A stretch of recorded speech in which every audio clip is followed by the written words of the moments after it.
పంపగా జరుగనిదేముంది, నీవు సెలవీయగా కలుగనిదేముంది.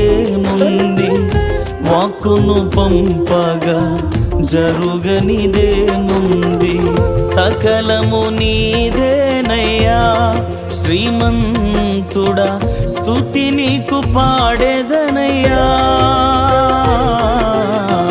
సకలము నీదేనయ్యా.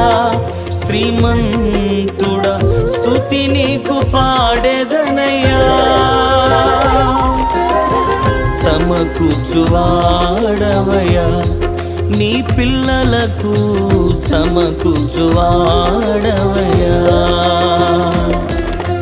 నిన్ను మాత్రమే నే నమ్మానయ్యా, నీవు మాత్రమే నా ధైర్యం యేసయ్యా.